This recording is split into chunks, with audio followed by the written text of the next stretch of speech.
Billo here with a short story, Robot Hunter by William L. Ramseyer. Yeah, boys, you humans don't mind me calling you boys, do you? Give me a suck off that zirconium battery. It ain't easy being a robot. Huh? What do you mean? What do robots know about life? Shit. I ever tell you the story of Robot 6? The bleary-eyed men sipped their beers, shook their heads. One smiled past the zircon. The robot touched a chrome hand to each pole, then, reinvigorated, it continued. Well then, listen up, boys. 6 was a robot hunter. His real name was Hunter 47666, but everyone at the station called him 6. Oh, he was a proud one. They trained him to go where humans were afraid to go. That's right, boys. You hear me? Where humans were afraid to go. You don't think a robot knows anything about fear? Well, let me tell you. 6 thought that he knew everything about it. See, he was built with the emotions of a human, just built right into him, into his circuits. He tracked fear, sifting through its colors and odors, because it was through fear, you see, that he tracked criminals. Yeah, I remember him talking on and on about how proud he was to be a robot hunter and blah, blah, blah. Yeah, I remember that day. We robots have perfect memory, you know. I could almost play it back, recite it word for you, word for word. In fact, I can. Listen. In short, I'm a good citizen, said 6.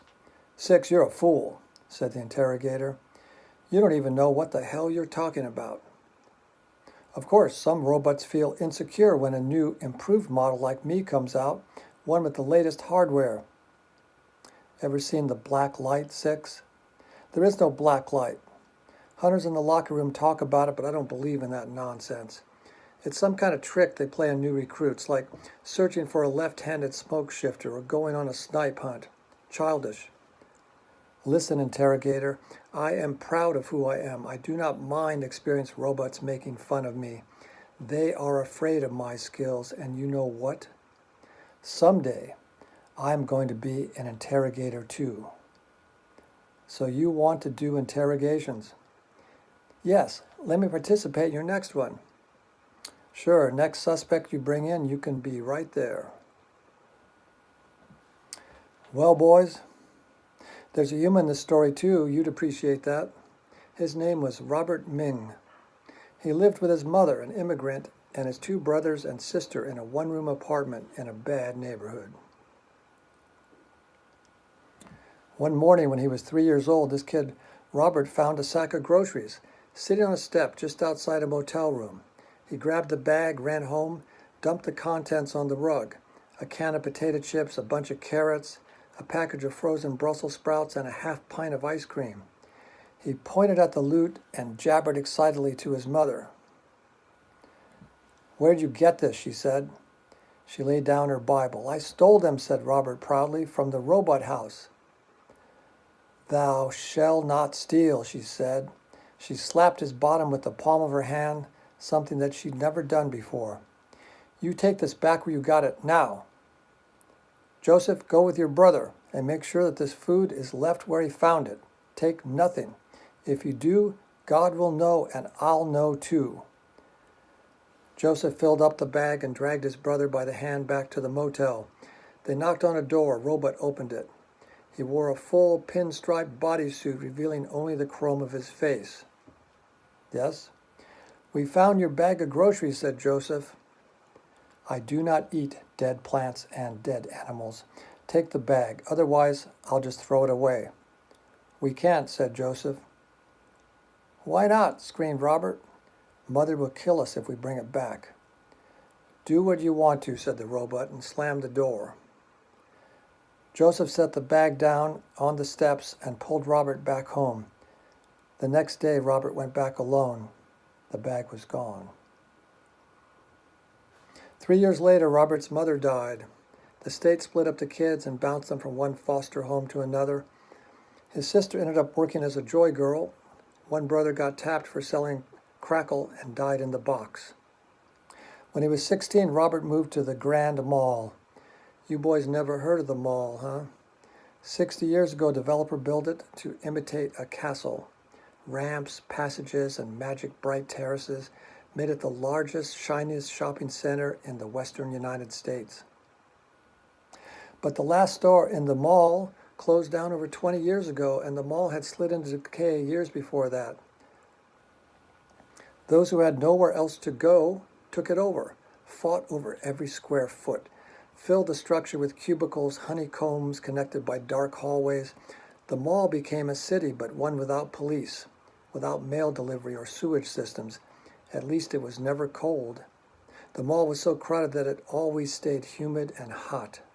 Phosphorescent graffiti-covered posters, advertising carnivals or sporting events, lit the narrow, crooked passageways, smelly, dark, warm, dangerous, and for Robert and others, home. Hey, wake up there. Listen. Robert lived with a dying woman, a heavy pauper with a blown liver. He couldn't afford medicine, so he bought her mind snaps instead. Hid half for himself, gave the others to her. For a time, they were happy again. Oh, I forgot to tell you what made Robert unusual.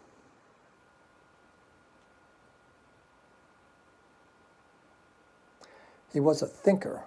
He never gained an advantage from it, but he could sit and stare at things, and while he did that, he would think. Neighbors thought he'd shorted out. Nobody cared one way or the other, really. Now Robert became more and more depressed about his girlfriend.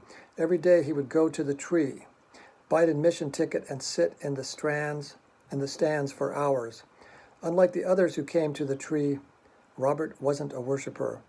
He just wanted to think. What's the tree? Well, many years ago, a rich and evil man lived in the mall. He built beautiful gardens and he brought in the tree. When his money ran low, he installed bleachers, opened the tree to the public, and charged admission. His credit finally ran out, and relatives of his victims ripped him to pieces. A cult of nature worshippers took over and took care of the tree, the only tree most people in the mall would ever see. What? You never heard of a tree either? You never seen one? Anyway, anyone who could afford the admission would visit the tree. It was unguarded because, while the top level of the mall was occupied by criminal chieftains, the area of the tree was a neutral territory. A ticket taker worked at the tree. People called him the Old Man. He wasn't a man at all, but one of the earliest and most renowned robots, a former full professor at the University of Chicago. Of course, that was before the great upheavals that resulted in the equal opportunity mandate and the division of work categories between human and robot. The old man had lost part of his left arm somewhere. He had never bothered to have it repaired. With his other arm, he took people's money and gave them a small cardboard admission ticket. Most people threw the tickets on the ground. He would sweep them up at the end of the day, but he never reused them. The old man greeted each person, flashing something like a smile across his liquid chrome face. End of part 1.